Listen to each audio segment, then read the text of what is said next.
Yes, you are listening to the Ready, Set, Retire radio podcast with Steve Anzuoni. My name is Jessica Forkel. Get more details on the website at fairwayfinancial.net. Steve, are you afraid of anything? You know, you think about spiders, snakes, heights, not like being in small spaces. No, I mean, not really. I mean, I think most people are a little nervous when they're way up there high, but no, I mean, not really. I mean, I had some baseball players from the Cape League who were frightened to death of spiders.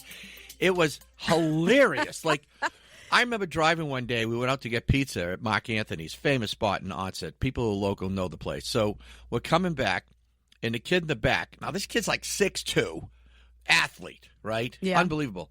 He's freaking out. He goes, there's a spider, there's a spider. You got to pull over, you got to pull over. I'm like, what? So Tracy pulls over. He gets out of the car. The spider was like, it was smaller than my thumbnail, right? Oh, and I'm going, dude, really? I go, you're freaking out over that thing? But it was just so funny. But he does have this fear of spiders. Everyone's got their fears. Yeah. I got to hear this. I mean, you got to go on because this Plutophobia, I had a thought, but I don't think it's right. It's not fear of Pluto, right? No? It is not. It is not. Although it sounds like it. It is not. I saw this on Instagram the other day, and it got me thinking. It's called Plutophobia, which is the fear of money. You are afraid of money. You're afraid what's in your wallet.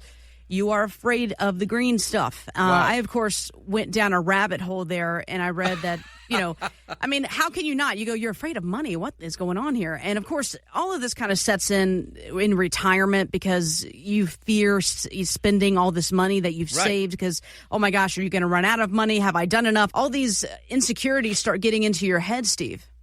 People who are afraid maybe of losing money in the stock market, they're very nervous and uptight about that. And we're going to talk more about that in a minute, but that is, I see a lot of people do that too, and they may miss out on future opportunities, but there are products out there that help people overcome these fears.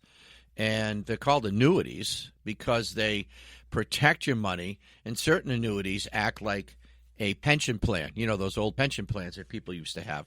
Sure. So comfort levels are different for everybody. People come in, I get this all the time. Is a CD a good idea? Is a annuity a good idea? Is a bank a good idea?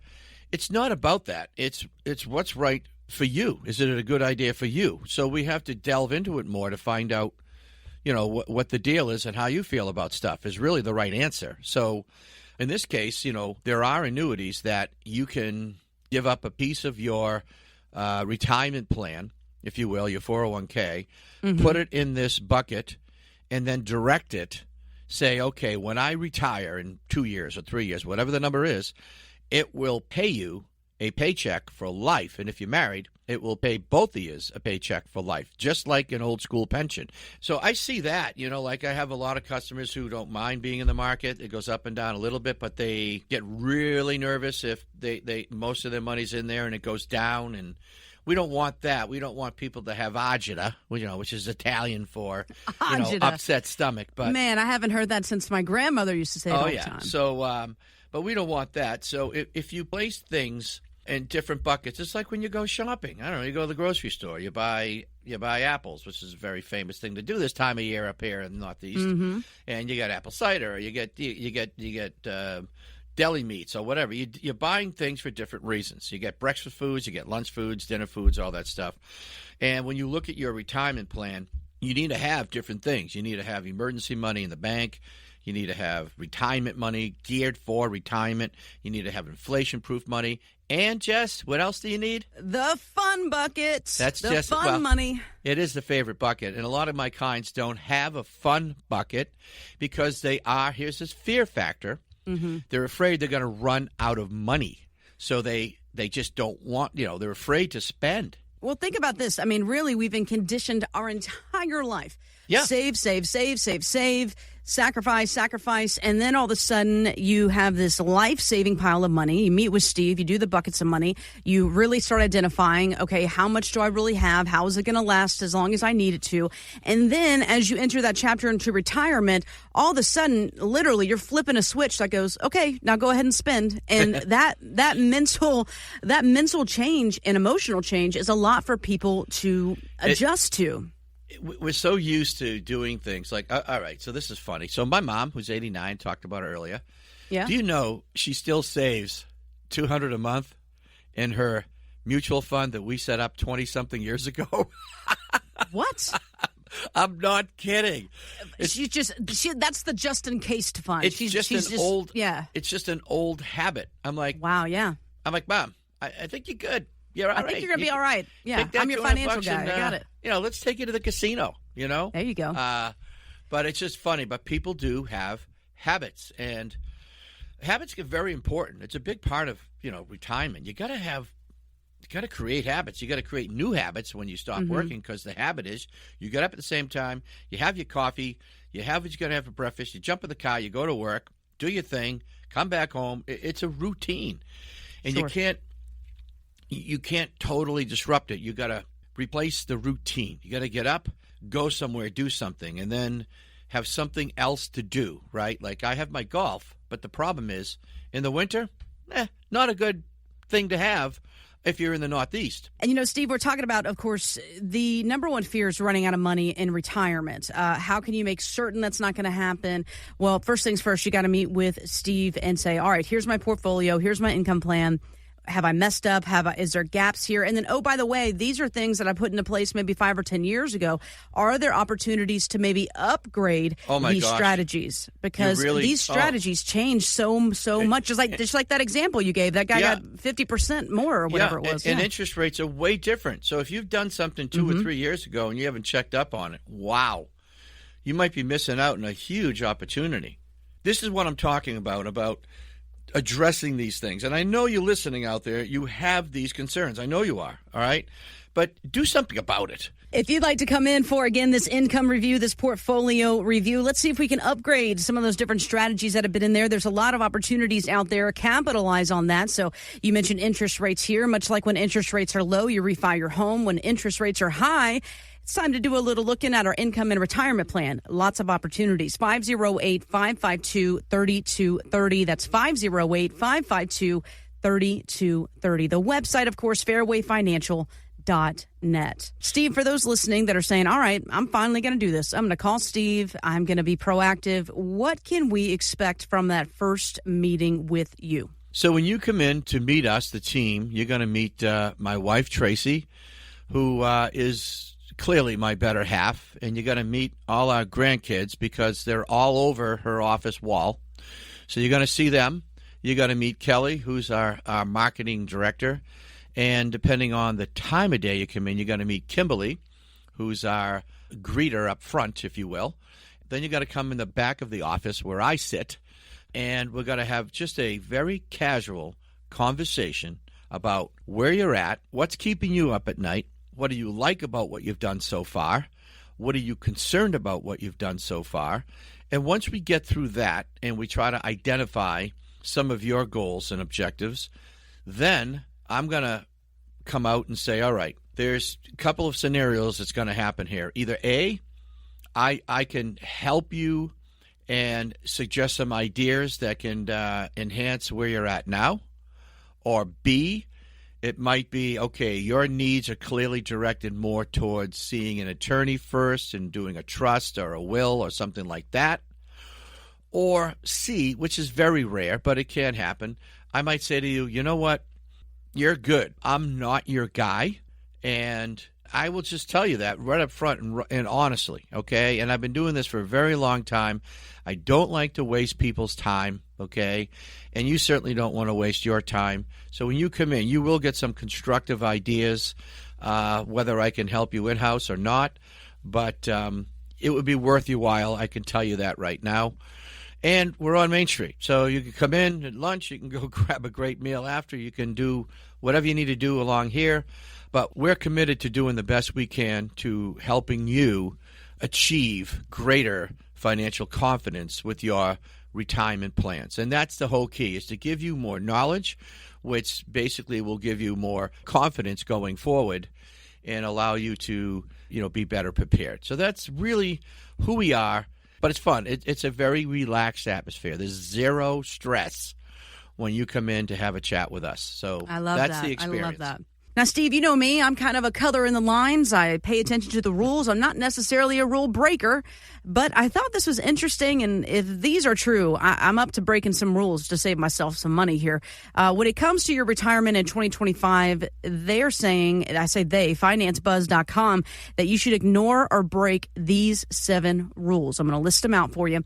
Ooh. Number 1, the 4% rule on withdrawals. They say, forget that. Yeah. Number 2, spend as little as possible. Ugh, ridiculous. I know. That's not fun. Number 3, delay Social Security until 70.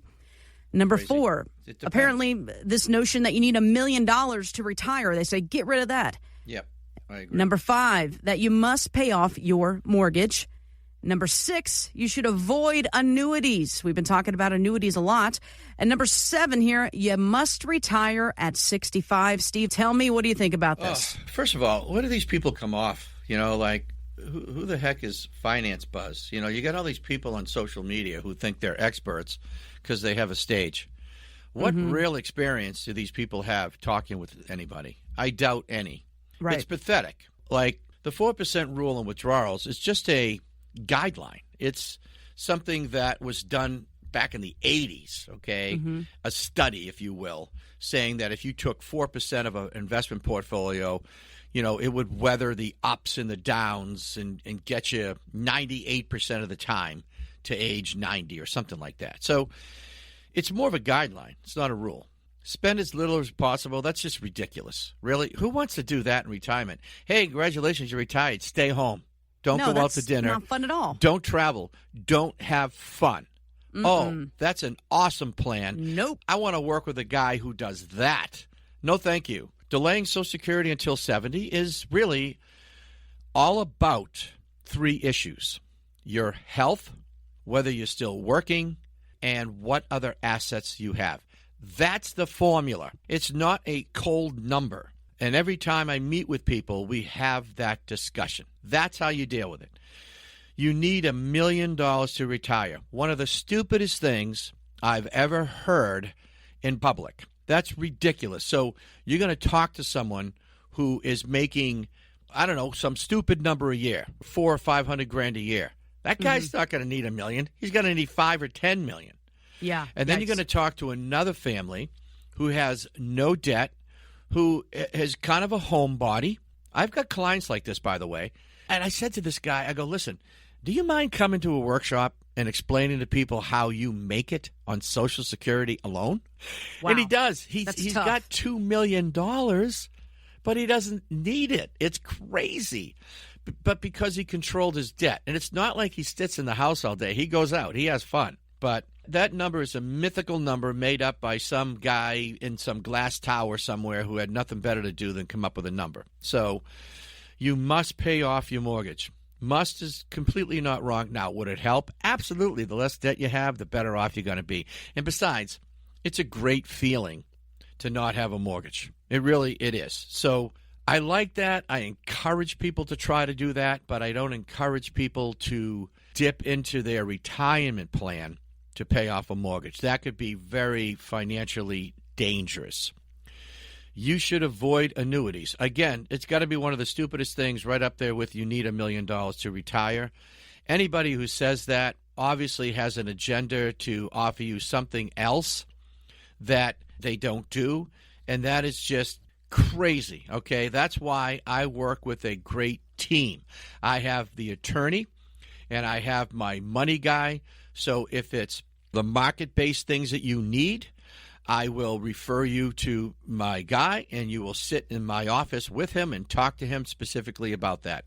If you want more peace of mind, if you want more guaranteed income, then you will talk directly to me, because that's what annuities can solve. So I don't know who you are yet, and so I don't know what's right or wrong for you, but I'm certainly not going to pigeonhole people into thinking, okay, when you come into me, this is what you need. How do I know?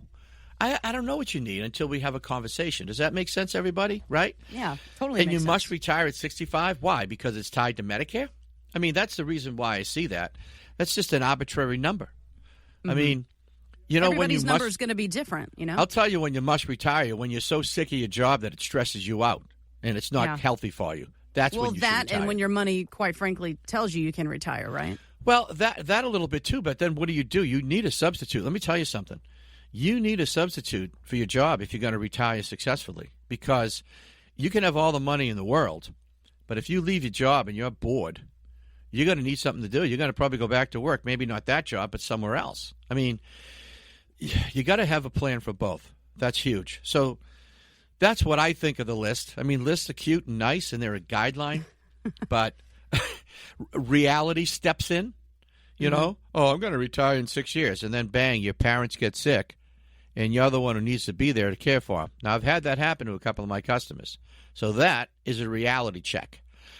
Life throws curveballs at you, and you better be working with somebody who can handle that with you, who can talk you through it, who can sometimes talk you off the ledge if you're freaking out over the market, quite frankly, and keep you guided, all right? That's really why you need people like me in this business. It's not just our financial knowledge. It's we could be your coach and maybe prevent you from making a bad decision, which in turn can save you.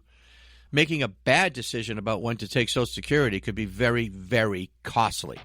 So you need to walk through it, because when you make it, it's, you're done. It's one decision and you're out and you're done. So you got to make it right.